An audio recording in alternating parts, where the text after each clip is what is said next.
Here with Yuri Karasawa, our WBN's Japanese correspondent, uh, live from Tokyo, Japan. You guys may know him as Cosmopolitan on Twitter or X. Yuri, appreciate you joining, taking the time to talk some NPB playoffs. Yeah, absolutely. Thank you for having me on. And yeah, let's get to it. All right, so first, I just kind of want to start with your top five storylines to watch for this year's Nippon Professional Baseball playoffs. We are getting very close to the end of the regular season. Most teams have, around 10 games remaining. So the playoff picture isn't completely set yet, but it does seem like the pennant winners are essentially a lock. The SoftBank Hawks in the Pacific League are 9 games up on the second place fighters. So the Hawks, they just lost one of their two superstars in Kensuke Kondo to an ankle injury after losing their other big superstar, Yuki Yanagita, in May. Now, both of them may come back for the postseason, but not having two of their best players down the stretch, that's definitely going to be interesting to see how some of their younger guys fill in as they clinch, and then how they reintegrate those superstars as they enter the postseason. They get a first round bye, so that definitely gets them a little more time. Over in the Central League, the Yomiuri Giants are 3 games up on their main rivals, the Hanshin Tigers, who are in second place. So that's not necessarily set in stone quite yet, but it does seem like the Giants are going to be winning the pennant. This is coming off a couple of very disappointing seasons where they missed the playoffs, and the Giants being kind of like the Yankees of Japan. That's a big no-no when they miss the playoffs. So being able to reestablish themselves as the top dog in the Central has been very important for them under first-year manager Shinnosuke Abe. Couple other of the big storylines to watch is how the number 3 seed plays out in both leagues. So with MPB in two of the leagues, you have the top 3 teams make it out for both. So in the Central League, the DNA Bay Stars and the Hiroshima Carp, they're duking it out for the final postseason spot. The Carp, for much of the year, were in first place, competing with the Giants for that pennant. But recently, they've been scuffling really bad. They're having an awful September. They are 1-9 in their last 10, and the Bay Stars have actually climbed all the way up and passed them up. So the Carp may go from being in first place for much of the year to just completely missing the playoffs. Are they going to be able to find their feet and at least sneak into the playoffs again? That'll be interesting to see. And then similarly, in the Pacific League, you have the Lotte Marines and the Rakuten Eagles, who are only half a game apart from one another for that final playoff spot. The Marines were very strong for much of the year. They were in command of second place, but much like the Carp, they've been scuffling. And the Eagles, ever since around early June, they've really started to turn it on, completely turning around their season from an 18-27 start. So we'll see who ends up making the postseason out of the Marines and the Eagles. These were the same 2 teams that duked it out until the very last day of the season in 2023. So they are in familiar territory. And then the last storyline I would say to watch for the final few weeks of the regular season is the home run race. So MPB is using a dead ball. We don't see, the crazy Aaron Judge, Shohei Ohtani type seasons right now, but you have Hotaka Yamakawa of the Hawks leading MPB with 31 home runs. However, Munetaka Murakami, the Yakul Swallows superstar, who was, I wouldn't say slumping, but was performing under his general standards, he's really gotten hot of late, hit about 6-7 home runs over the last 2 weeks. So he's at 30. And it's going to be interesting to see which of those 2 players are able to win the MPB home run title, finish the year with the most home runs in Japan. So now that we're talking a little bit about the regular season, which teams have kind of surprised you the most where they currently are in the standings, and which teams are disappointing given their preseason expectations? Yeah, absolutely. So the disappointing one's the easiest. It's going to be the Oryx Buffaloes. The Oryx Buffaloes won the Pacific League for 3 straight years. They were in the Japan series. In each of those years, they won the championship. in 2022, fell just short in 2023, losing in Game 7 to their crosstown rivals, the Hanshin Tigers. But this season, things just haven't gone their way. They are in 5th place, and they have essentially been eliminated already from contention. So they're a team that have excellent pitching, but they have lost, two of the faces of their franchise over the past 2 years in Masataka Yoshida to the Boston Red Sox and Yoshinobu Yamamoto to the LA Dodgers. And that certainly seems to have had a big impact on even just the chemistry of the team. So they still have some great players, but they have been very disappointing this season. On the positive end, though, I do think that the Nippon Ham Fighters have been, spectacular this year. They're a team that a lot of people have been high on for a while now because they have this great young core. They're managed by Tsuyoshi Shinjo. They're a really fun team, but they haven't been in the playoffs for 5-6 years now. They were in last place again last year, but this year they are firmly in 2nd place. They have the best record in MPB since the All-Star break. And it looks like if anybody can take down the juggernauts that are the SoftBank Hawks, it would probably be the Fighters. All right, so now let's get into some of the X factors, not only in the regular season, but for some people to watch as we move towards the postseason. Give me 3 guys who you think can really change the climate of the MPB baseball season. Entering the postseason, the 2 and the 3 seeds in each league are going to be playing, and then that's a best of 3. Whoever wins that gets to play the pennant winner, and that will determine who gets to make it to the Japan series. So I think in the Central League, one of the big X factors is a pitcher for the Hanshin Tigers, Haruto Takahashi. Haruto Takahashi has been mostly injured since 2021. He had barely pitched at all for 3 seasons, but he just came back a couple of months ago, and he has been excellent in his return. The Tigers already have this excellent rotation with the likes of Hiroto Saiki and Shoki Murakami, and now they add their former ace southpaw. Obviously, it's going to take him a little bit of time to reintegrate himself, but if all 3 of those guys are right in the postseason, that definitely makes the Tigers incredibly dangerous.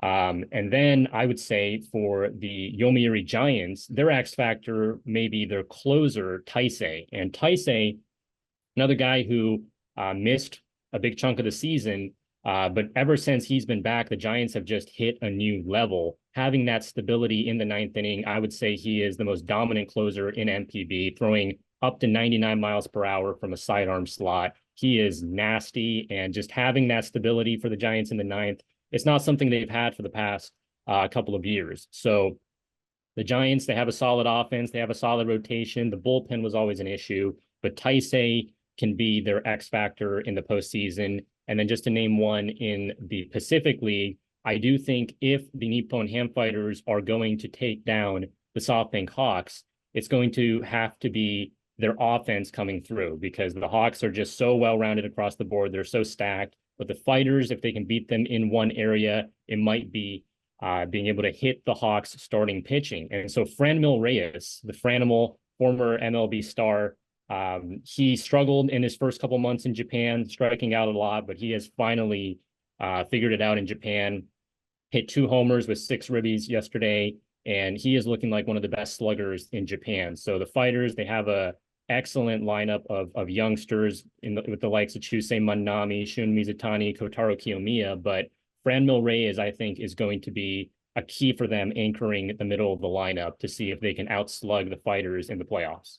All right, so I know we still have a little time left. Things can shake up in the standings, but if you had to predict, what the Japanese series will look like, who are the 2 teams playing and who comes out on top? With the MPB playoffs, unlike MLB, it does typically shake out as you would expect, just because the 1 seed not only gets a first round bye, but they also get a 1-win ghost win advantage in that league championship series. So they get to start out with a 1-0 advantage, and they get every single game at home. So the 2 or the 3 seed really need to prove, yes, we are the significantly better team than you in order to make it to the Japan series. So it's awfully tough to pick against the Yomiuri Giants and the SoftBank Hawks at this point. They were, in my opinion, the two best teams on paper before the season, with the exception of the Oryx Buffaloes, obviously, who have been very disappointing. But otherwise, I mean, the Hawks and the Giants are stacked. They have the two biggest budgets. This is effectively the Yankees and Dodgers of Japan, if you just go by payroll and name value. The Hawks, they had won 6 of 7 Japan Series titles not too long ago. They hit a little bit of a skid, haven't been as good over the past couple of years, but maybe reestablishing kind of their dynasty days here in 2024. So they haven't been quite as good in the second half. And again, part of that is Kensuke Kondo and Yuki Yanagita being at 100% in the postseason. That's a big question mark, but they just have such a stacked roster. So I do think it's going to be the Hawks over the Giants in the 2024 Japan Series. All right, that's interesting too. You're talking about the differences between the MLB playoffs and the NPB playoffs. Is there anything else that American fans or any other fans who are not too familiar with the league should know heading into the playoffs? Yeah, so I just think that in MLB, it's such, the playoff format now with the wild cards and the short series, it is essentially regarded as a crapshoot in many ways, right? Where no matter how good you are in the regular season, if you get cold at the wrong time, you're pretty much done. And that's been the case with teams like the Dodgers for many years. But in MPB, I do think that the regular season really matters. And again, getting that huge home field advantage of all 6-7 games over a long series, that really is going to take them to the next level. And so I think that in order for a team like the Fighters to take down the Hawks, it's just so essential for them to win the first game. If you see a team go down 2-0, including that ghost win advantage, it just makes it effectively impossible for them to come back in the series. But if the Fighters are able to beat, say, the Marines or the Eagles, whoever they end up playing in the first round, they take that momentum right into Fukuoka and they win that first game, then I think everything is on the table. I think at that point the Fighters could upset the Hawks, and we might have that might completely shake up the entire playoffs. So it's going to be very interesting to see. But yeah, I just think that the MPB playoffs a little bit more predictable than the MLB playoffs, and that's for better or for worse. Some people like that, some people don't. But I definitely think it means usually at the very end you do absolutely get the two best teams. The two best teams will always be in the Japan series. So I definitely think that's a positive. Yeah, that's good for baseball fans. Just get to watch some good baseball. All right, so now let's move some players that people abroad should familiarize themselves with. Give me some people who are going to be playing the MPB playoffs that could go to the MLB next year. Yeah, so the big name, of course, that has been a complete mystery for almost a whole year now is Roki Sasaki of the Lotte Marines. Roki Sasaki, we don't know what his situation is given his posting clause. Does he have a posting clause? Would the team post him regardless of that? He missed a couple months this season from June to August with a little bit of arm discomfort. He hasn't been able to pitch a full healthy season once in his career yet, but if all the reports coming out are true, he did indeed ask to be posted last off season, and he was a little disappointed that his team did not permit him to go to MLB. Of course, players before they turn 25, they're subject to the MLB international bonus pool restrictions. So they are basically making league minimum. The reason his team, the Marines, don't want to post him now is because they would make next to nothing. They would probably make under $1 million, whereas a team like the Oryx Buffaloes made $50 million from posting Yoshinobu Yamamoto after he turned 25 years old. So it makes a big difference. But Roki could be one of those very special cases like an Ohtani that gets posted this offseason. And it would be really cool to see him go out with a bang in the postseason here, at least do something for the Marines to appease their fans a little bit before he says goodbye. But I really think it's 50-50. It's totally possible that he stays until 2026 as well.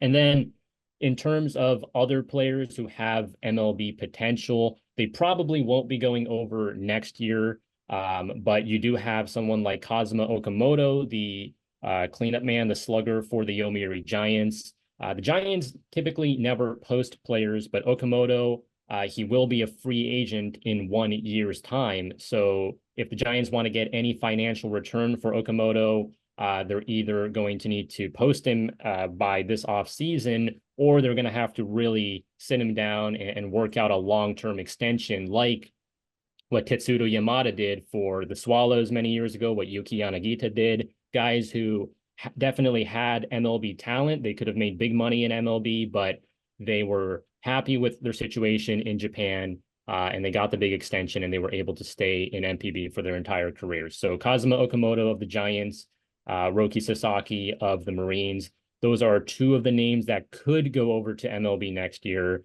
but it's not a guarantee by any means. Cool.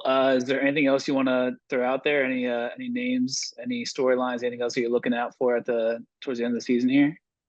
Yeah, for sure. I mean, my favorite player on the Fighters, Chusei Manami, half Japanese, half Congolese. He has been making the rounds on social media all year with his incredible cannon throws from right field.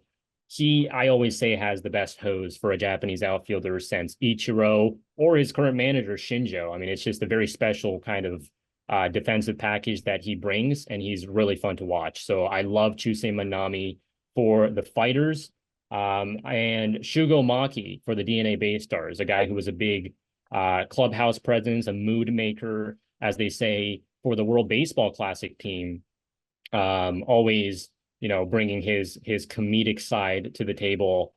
He is going to be key for the Bay Stars, alongside Tyler Austin, the former Yankee, and many of their other top hitters. So yeah, I think MPB, there's a lot of guys with great personalities, with so much talent to bring to the table. It's just that the American audience doesn't always get to see that. Maybe you get to watch some of the games, maybe you see some of the highlights, but to see the personality come out, there's always that language barrier. So Chusei Manami for the Fighters and Shugo Maki for the Bay Stars, I just want everyone to know, like, these are not just great baseball players, but they're great human beings. So, I love cheering for them all the time. You want to give a little outro, just Oh, sure, sure, yeah. say where people can find you and all that stuff. Yeah, so I cover MPB every day on Twitter/X at Yaku Cosmopolitan, Yaku Cosmo. I also recently launched my own website, yakucosmo.com, where you can get MPB stats and some of my blog posts. My entire goal is to promote the Japanese baseball game in English to make it as accessible as possible. So yeah, Yaku Cosmopolitan, YouTube, X, my website, that's where to find me. Awesome. And keep a lookout for Yuri's weekly article at WBN as well. He's producing some great stories for us too. So make sure to follow him, follow us, do all that good stuff, and we'll catch you next time.